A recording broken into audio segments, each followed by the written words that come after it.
Olá, gente, tudo bom com vocês? Sejam bem-vindos mais uma vez ao nosso canal. Eu sou Fábio Tancredo e hoje voltamos a falar das histórias das Olimpíadas. Se no último vídeo falamos sobre as Olimpíadas de Melbourne em 1956, a gente anda há 4 anos e chega a Roma, na Itália. Digamos que foi o último grande país europeu a receber uma edição dos Jogos. Mas estamos agora nesse espírito olímpico, já que nessa semana se iniciou mais uma edição lá em Tóquio. Eu já estou aqui com umas olheiras bem montadas de ficar acordado pela madrugada dentro, vendo as participações brasileiras aí nos Jogos. E espero que você também esteja. Mas não se esqueça de continuar assistindo nossos vídeos aqui, hein? Todo domingo, 10 horas da manhã, vídeos novos, está lá, mas fica lá para você assistir quando você quiser. Não se esqueça. E para dar aquela força ainda maior no nosso canal, eu peço para você dar aquelas interações maneiras que eu sempre peço. A primeira delas é aquela curtida básica. Clica na mãozinha, ficou azul, ficou pretinha, show de bola, já curtiu, já ajudou muito. Só que não é só isso. Sabe também que tem aquele comentário maroto que você tem que colocar aqui. Não se esqueça da nossa hashtag lá no final, mas eu também quero saber o que você está achando do canal, o que você está achando do vídeo. Tudo isso é super importante para que a gente possa melhorar ainda mais o conteúdo que fazemos por aqui. E é claro, se não se inscreveu, se inscreva no canal, beleza? Se inscreva e acione o sininho, porque só assim você vai receber notificações do YouTube quando novos vídeos estiverem por aqui. Depois de tudo isso, aqueles pedidos que você já está cansado de saber, mas eu não me canso de pedir, vamos, enfim, viajar para 1960, cidade de Roma, na Itália.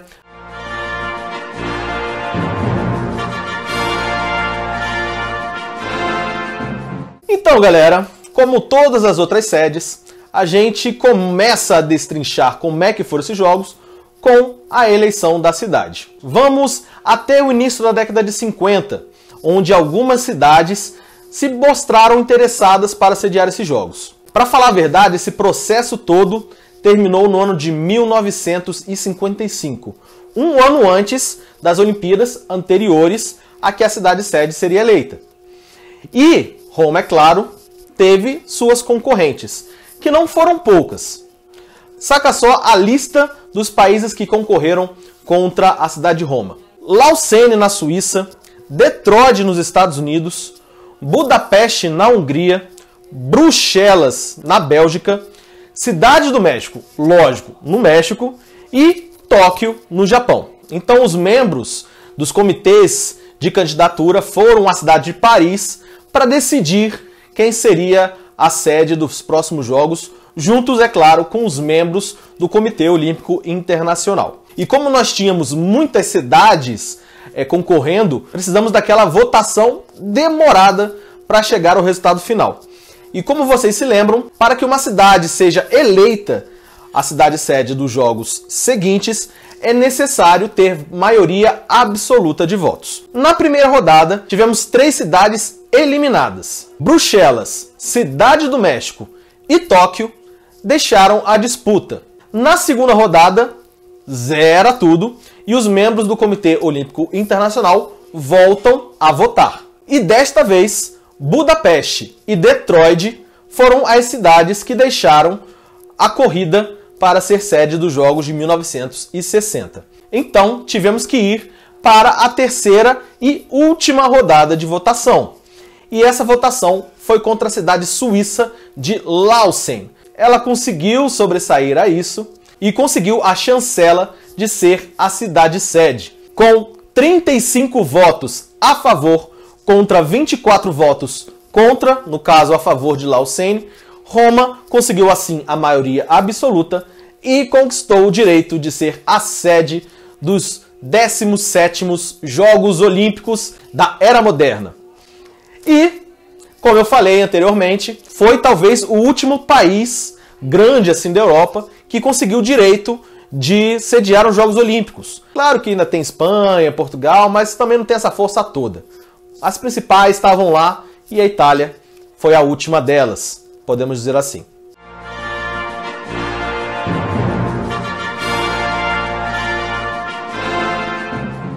a cidade e seus representantes começaram a correr atrás do money, money, money e também de começar a construir os locais de prova. E Roma, podemos dizer que foi um bom exemplo de como fazer isso. Eles conseguiram com muita rapidez os valores necessários para construir os locais e também a mão de obra para que isso fosse possível. Outra coisa super interessante que ajudou muito aí a cidade de Roma ficar com os olhos do mundo inteiro para ela, ainda na pré-Olimpíada, podemos dizer assim, foi que vários arquitetos italianos e pintores também italianos se colocaram à disposição para ajudar a montar, né, a Vila Olímpica, os ginásios, os estádios. Só que tirando todas essas coisas boas que nós vimos aí e vamos ver para frente também, talvez o fato mais marcante nesses jogos, principalmente falando em organização, não foi a construção de nenhum local e nem a facilidade de conseguir o dinheiro, mas sim a inclusão de uma área que até então não era considerada. No caso, estou falando da inclusão das Paralimpíadas. Esta foi a primeira edição dos Jogos Olímpicos, onde tivemos os Jogos Olímpicos e as Paralimpíadas. E aí eu falei que foi tão fácil conseguir esse dinheiro, mas eu não falei o valor, né? Pois é, governo federal, governo municipal, todas as esferas ajudaram muito a arrecadar o dinheiro, que foi em torno de 45 milhões destinados para as construções de estádios, Vila Olímpica, Parque Olímpico, entre outras coisas que deixaram a cidade de Roma, ó, nos trinques. Outro fato super bacana, que nesta época aí estava ainda lá no seu início a Guerra Fria. E a Guerra Fria ajudou muito no desenvolvimento da tecnologia. Vocês sabem que mais ou menos nessa época que o homem foi para o espaço. Exatamente essa luta por conquista. Quem chegaria primeiro à Lua? Os soviéticos ou os americanos? Então, isso é só um exemplo de como a tecnologia avançou. Isso também foi muito benéfico para os Jogos Olímpicos. A Itália em si teve uma produção tecnológica tão grande que se beneficiou muito, principalmente em questão de transmissão, o que facilitou muito a espalhar os sinais de televisão para o mundo inteiro assistir esses jogos.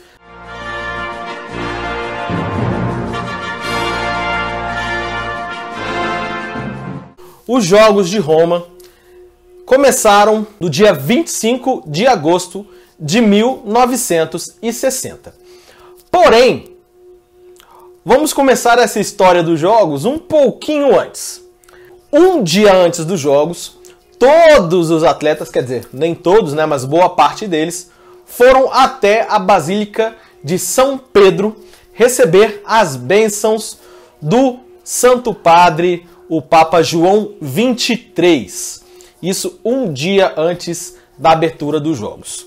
Porque no dia 25, o dia da abertura, estavam todos os atletas lá novamente reunidos para dar início a essa edição dos jogos.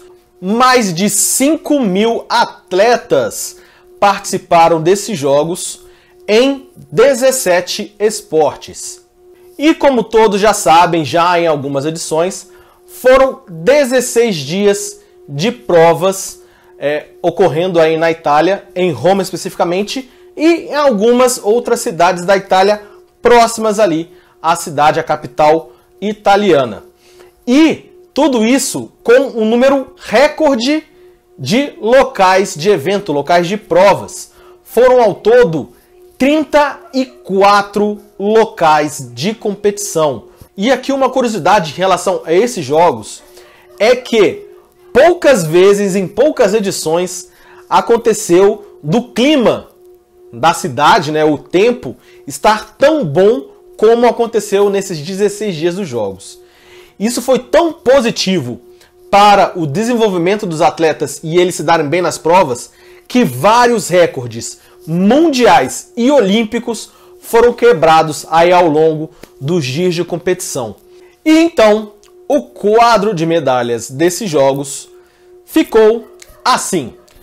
Em primeiro lugar, a União Soviética Eles ficaram em primeiro lugar com 43 medalhas de ouro e 103 medalhas no total.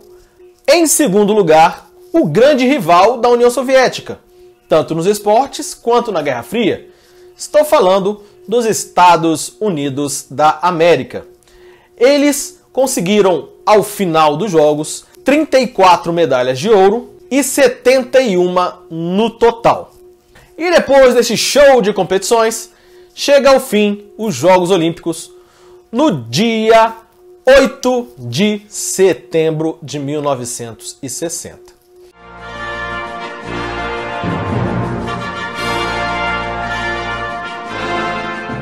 O número total foi de 72 atletas, sendo 71 homens e apenas uma mulher. Ao todo, o Brasil teve 14 modalidades onde se fez presente.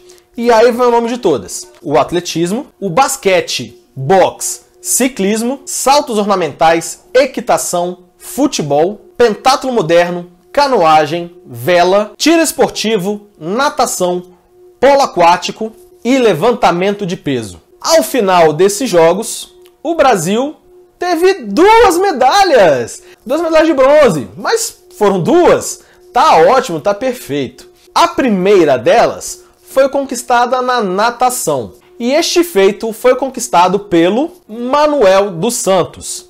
Ele ficou em terceiro lugar na prova dos 100 metros livre, que é a prova mais tradicional da natação olímpica de mundiais, é a prova mais comum. Ele ficou com o terceiro melhor tempo nas eliminatórias e o quarto melhor tempo nas semifinais. Chegou na final, ficou em terceiro, atrás de John Davitt, da Austrália, e Lance Larson, dos Estados Unidos. A outra conquista foi em esportes coletivos. Mais uma vez o basquete se fez muito forte aí nas Olimpíadas, representando bem o Brasil. O basquete também conseguiu uma medalha de bronze nesses jogos. O Brasil ganhou o grupo, venceu o grupo com uma certa facilidade, ganhando os 3 jogos que fez. Na segunda fase, um outro grupo, mais 3 adversários e mais 3 vitórias. Com isso, o Brasil avançou para um quadrangular final. E nesse quadrangular final foi os 2 primeiros de cada grupo. E como o Brasil já havia vencido a Itália, que ficou em segundo no grupo brasileiro, não jogou novamente com os italianos. Só enfrentou os 2 primeiros colocados do outro grupo. Novamente, a União Soviética e os Estados Unidos. Só que, infelizmente, o Brasil perdeu esses 2 últimos jogos e ficou com a medalha de bronze à frente apenas da Itália nesse quadrangular final.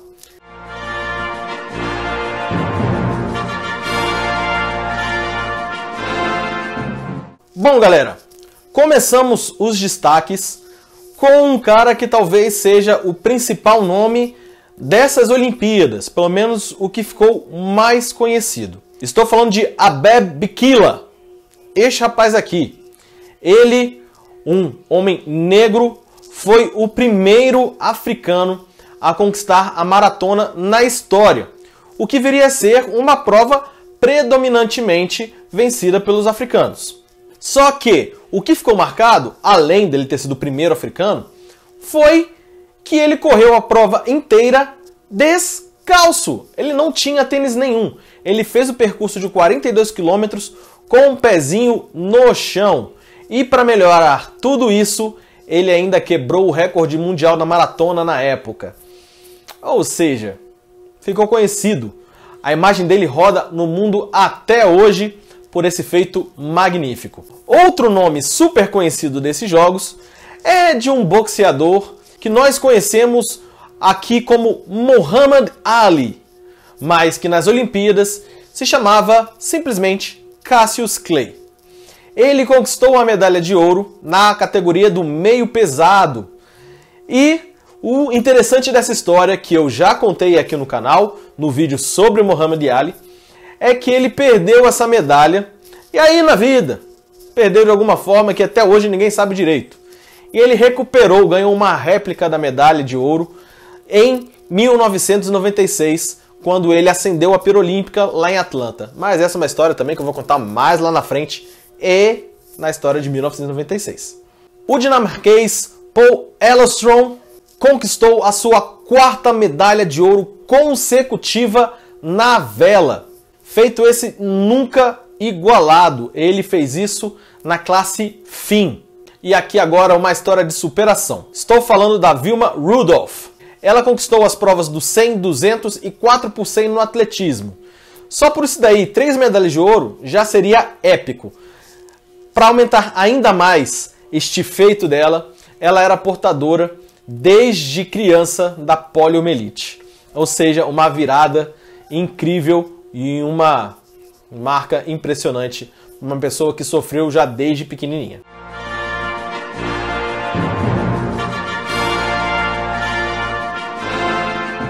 Ao todo, nesses jogos foram 5.338 atletas. Destes, 4.727 eram homens, com apenas 611 mulheres. Ao todo, nesses jogos, foram disputados 150 eventos em 17 esportes e 23 disciplinas. E outro recorde que eu até mencionei anteriormente foi o número de delegações. Ao todo, foram 83 delegações que enviaram atletas para Roma. A África do Sul é um país bem rico, se não o mais rico, ali da África, do continente africano. E em 1960 foi a última participação antes da suspensão deste país. E por quê? Foi mais ou menos neste período onde começou o regime do apartheid lá na África do Sul. E por conta desse regime, a África do Sul ficou suspensa dos Jogos Olímpicos por várias edições, voltando apenas no ano de 1992 em Barcelona. E agora, galera, é uma nota infelizmente triste. Estou falando de uma morte que aconteceu nestes Jogos. E no caso foi do dinamarquês Knut Jansen. Ele era atleta do ciclismo. E durante a prova, ele teve um colapso, né, um tipo de ataque, em decorrência de uma ingestão de anfetamina. Ele chegou, depois desse ataque, ele chegou a ser encaminhado para o hospital, mas não aguentou e veio a falecer lá mesmo. Com isso, os Jogos Olímpicos voltaram a haver uma morte durante as competições que não aconteciam desde o ano de 1912, em Estocolmo, onde o português Francisco Lázaro veio a falecer durante a corrida da maratona.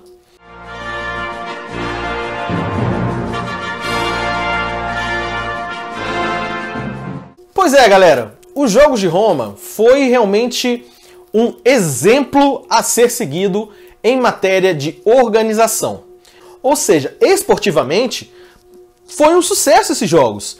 E também com a presença da torcida, que foi maciça. Até porque os italianos estavam meio que sedentos, né, para poder ser sede dos Jogos Olímpicos. Ou seja, no fringir dos ovos, foi tudo muito bom, foi tudo muito bem. Foi um período onde todos puderam aproveitar, tanto os atletas quanto também a torcida. E, cara, valeu muito a pena ver os Jogos na Itália, que infelizmente não se repetiu, né? Quem sabe no futuro as coisas mudam e voltaremos a ver na Itália, em Jogos de Verão, que em Jogos de Inverno teve novamente, uma outra edição, e aí de se desfrutar aí com uma sequência de esportes que é sensacional, que estamos vivendo hoje, né? Nessa sexta-feira, na última sexta-feira, começou oficialmente os Jogos Olímpicos de Tóquio. E eu já estou aqui, ó, virando madrugadas para assistir o máximo possível, que não dá para ver tudo, infelizmente, o máximo possível das competições esportivas, que é sensacional. Já tivemos decepções, já tivemos bons resultados, muita coisa ainda vai rolar, mas eu acho muito legal. E até porque o próximo vídeo vai falar de uma Olimpíada em Tóquio. Não é a Olimpíada de 2020-2021, mas sim as Olimpíadas de 1964. Mas é isso, galera. Valeu mais uma vez por estarem aqui presentes, assistindo esse vídeo. Muito bacana contar com a participação de vocês através da sua curtida, através do seu comentário, através da sua inscrição. Isso é muito bom. Então, Se ainda não se inscreveu, se inscreva. Se ainda não comentou, comente. E se ainda não curtiu, curta. Beleza? Claro, para você comentar, tem a hashtag aqui embaixo, que é Roma 1960. Não se esqueça disso, hein? Roma 1960. E também, vamos dar uma força pro nosso basquete, né? Que infelizmente ficou fora desses Jogos Olímpicos. Coloca aí, basquete bronze. Até porque foi uma conquista super grandiosa. A gente ganhou da grande e poderosa União Soviética. Não esqueçamos desse detalhe. É isso aí, galera. Mais uma vez, muito obrigado. Não se esqueçam, vídeos novos aqui no canal, todo domingo, 10 horas da manhã. E a gente se vê por aí. Fique com Deus e até a próxima.